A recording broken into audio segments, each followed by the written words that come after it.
Hello, welcome back to my channel. अब हम class 8th की सिविक्स की भारतीय संविधान पहला चैप्टर भारतीय संविधान को पढ़ाने जा रहे हैं। इसके मैं क्वेश्चन आंसर कराने जा रही हूँ आपको। तो पहले हम इसको बता दें कि भारतीय संविधान क्या है।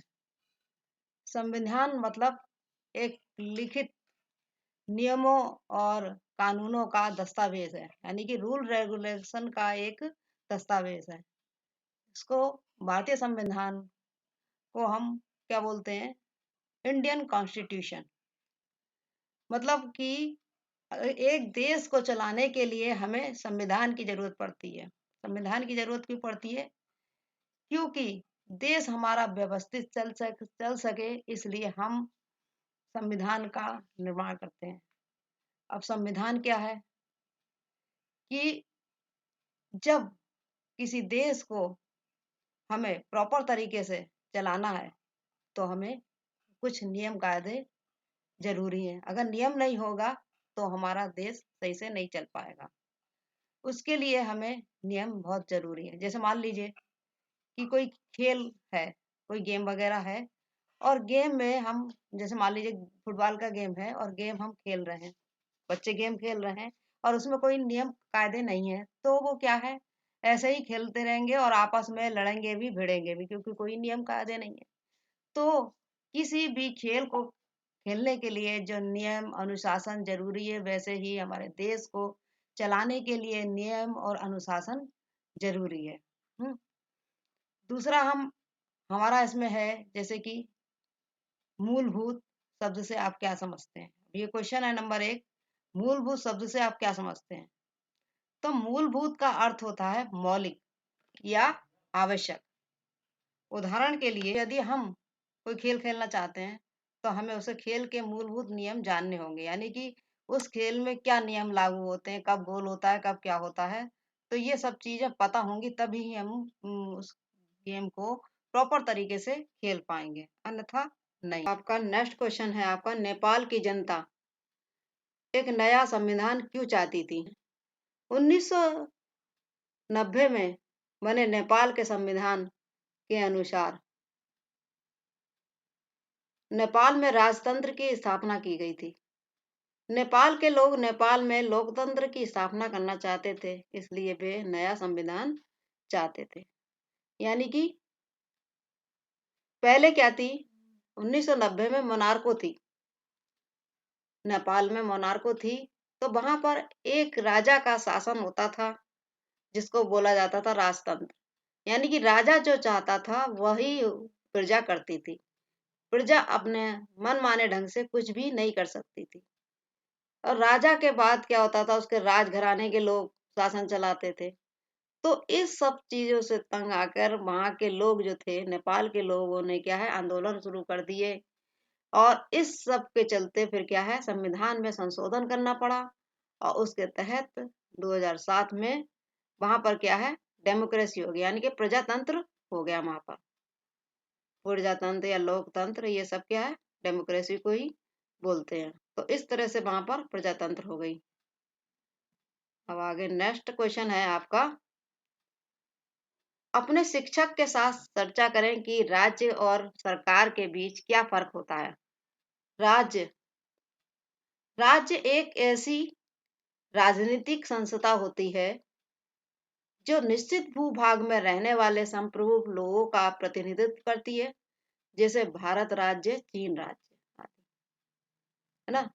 तो यहाँ पर इससे मतलब निश्चित भूभाग से मतलब वो ये है कि जैसे मान लो भारत है, चीन है, अलग अलग स्टेट, अलग अलग मतलब देश, यहाँ से स्टेट से मतलब कंट्री से है यहाँ पर। तो यहाँ पर अलग अलग देश की अपनी एक राजनीतिक संस्था होती है और वो अपने अपने ढंग से संप्रभु संप्रभु मतलब सारे लोगों के का प्रतिनिधित्व करती है। यानी कि सरकार जो है नियम कायदे सब चलाती है और वहां पर वैसे ही राज्य चलता है। तो जैसे यहाँ पर तो इंडिया में तो डेमोक्रेसी है, तो यहाँ पर वैसे ही चलती है। उसके बाद आपका आता है अगला, सरकार। सरकार का मतलब होता है जो कानून बनाती है ना, सरकार के अंदर हमारे क्या है, कानून बनाती है, कानून बनाती है और उसको लागू करती है ना। अब जैसे कानून बनाना मतलब जैसे हम सरकार ने कानून बना दिया कि सभी के आधार कार्ड बनवाए जाएं, तो इस सरकार ने क्या करा, ये कानून लागू कर दिया। और जो उसके नीचे जो होते हैं एजुकेटिव वगैरह, अब सरकार तो सिर्फ कानून बना देती है, लागू कर देती है। अब उसको व्यवस्थित ढंग से पूरा कैसे किया जाए, तो उसके नीचे होते हैं आपके एजुकेटिव होते हैं, वो इसको पूरा करते हैं कि कैसे हमें सबका कैसे क्या करना है, कैसे बनवाना है आधार कार्ड वगैरह, तो वो करते हैं। अब मान लीजिए सरकार सरकार से मतलब जो भी लोग जो हमारे जो चुन के जाते हैं, जिसके जो सभासद है, एमपी एमएलए वगैरह हैं, तो इन सबसे मिलके तो एक सरकार बनती है। अब इन सब में मान लो कोई भी व्यक्ति सही नहीं है, तो अब उसको हम बदलना चाहते हैं, तो हम कैसे बदलेंगे, तो हम जो चुनाव होते हैं, चुनाव में वोट देके हम उसको बदल सकते हैं। निम्नलिखित परिस्थितियों में कौन से मौलिक अधिकारों का उल्लंघन हो रहा है? नंबर 1 है, यदि 13 साल का एक बच्चा कालीन के कारखाने में मजदूरी करता है, यानी कि वो मजदूरी कर रहा है 13 साल से कम, यानी कि 14 साल से कम बच्चे से कारखाने में या कहीं भी मजदूरी करवाना शोषण के विरुद्ध अधिकार है। फिर यदि किसी राज्य का कोई नेता दूसरे राज्य के लोगों को अपने राज्य में काम करने से रोकता है। मान लीजिए कि कोई व्यक्ति दूसरे राज्य में कुछ काम करना चाहता है, मान लो स्कूल खोलना चाहता है या कोई भी काम करना चाहता है, तो वहां का नेता उसको ये नहीं मना कर सकता कि तुम हमारे राज्य में क्यों आए, तुम हमारे राज्य में क्यों कर रहे हैं, क्योंकि सबको समान अधिकार है कि कोई भी कहीं आ जा सकता है, कहीं भी कोई कुछ अपना काम कर सकता है। तो कोई भी नेता उसको ये नहीं रोक सकता कि तुम तो उत्तर प्रदेश के हो, तो तुम हमारे मध्य प्रदेश में क्यों आए, ऐसा नहीं कह सकता है। फिर है आपका, यदि किसी जनसमूह को राजस्थान में तेलुगु माध्यम का स्कूल खोलने की अनुमति नहीं दी जाती है, मान लीजिए कि राजस्थान है और वहां पर कोई क्या है, तेलुगु माध्यम से स्कूल खोलना चाहता है ना, तेलुगु मीडियम से, तो वहां सरकार क्या है, वहां की उन्हें अनुमति नहीं दे रही है, तो ये चीज गलत है, क्योंकि कोई भी कहीं भी अपनी मतलब जो है सांस्कृतिक शिक्षा या कोई भी दे सकता है किसी भी स्टेट में। सांस्कृतिक और शैक्षिक अधिकार का उल्लंघन हो रहा है यहाँ पर, अगर उसको रोका जा रहा है तो वो क्या, सांस्कृतिक और शिक्षा का उल्लंघन हो रहा है। 34 है, यदि सरकार सशस्त्र बलों में कार्यरत किसी अधिकारी इसलिए पदोन्नति नहीं दे रही है क्योंकि वो अधिकारी महिला है, यानी कि अगर सरकार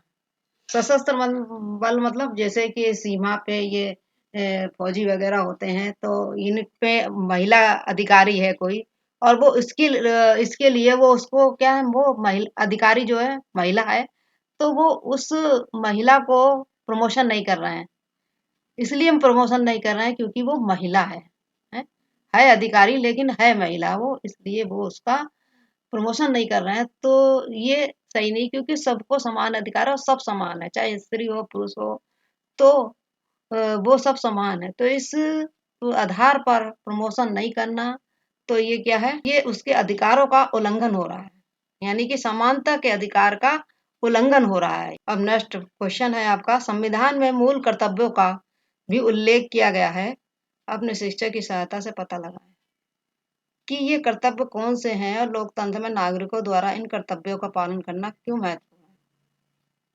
हमारे मूल कर्तव्य, अब हमारे देखिए हमारे मूल कर्तव्य क्या है, यानी कि देश के प्रति जो हमारे कर्तव्य हैं, हमारी ड्यूटीज है, फंडामेंटल ड्यूटीज है, तो वो हमें क्या क्या है। जैसे नंबर 1 है आपका, संविधान का पालन करना तथा राष्ट्र ध्वज एवं राष्ट्रगान का सम्मान करना, ये क्या है, हमारा ये मूल कर्तव्य है ना।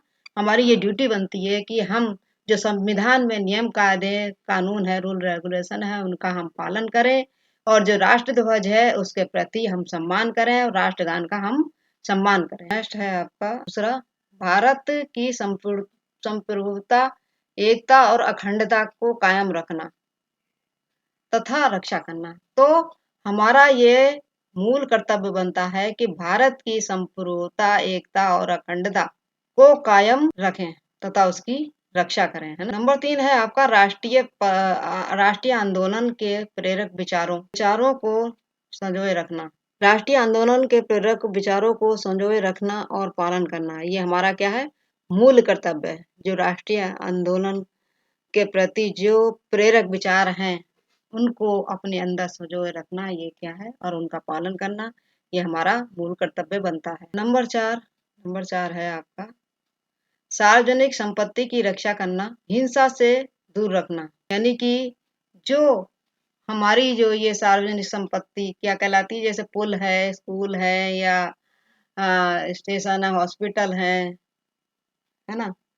तो ये जितनी भी चीजें हैं, पार्क वगैरह हैं, जिसको हम लोग इस्तेमाल करते हैं, तो ये क्या है, इनकी रक्षा करना, ये सब क्या है, हमारा कर्तव्य है, हमारा मूल कर्तव्य है। क्योंकि तो सरकार क्या करती है, हम ही से टैक्स लेके और हम ही लोगों के लिए ये सब चीजें बनवाती है, ताकि हम उसका इस्तेमाल कर सकें। तो ये एक तरह से क्या हुई, हमारी संपत्ति हुई। तो हमारा ये कर्तव्य बनता है कि उस संपत्ति की हम रक्षा करें, है ना। उस पे कोई क्षति ना पहुंचाएं, अपनी चीज की तरह ही हम उसको इस्तेमाल करें, है ना। अपनी संपत्ति समझकर उसका हम इस्तेमाल करें और हम उसकी रक्षा करें। तो ये हमारा कर्तव्य बनता है। नंबर 5, वैज्ञानिक दृष्टिकोण, मानववाद और ज्ञानार्जन तथा सुधार की भावना का विकास करना। तो वैज्ञानिक दृष्टिकोण, मानवता और ज्ञानार्जन का सुधार की भावना का विकास करना भी क्या है, हमारा मूल कर्तव्य। ठीक है, तो आज ये हम यहीं पर इसको समाप्त करते हैं। नेक्स्ट वीडियो में हम मिलेंगे। नेक्स्ट चैप्टर आपका सेकंड चैप्टर होगा सिविक्स का, उसको हम नेक्स्ट वीडियो में मिलेंगे। Thanks for watching.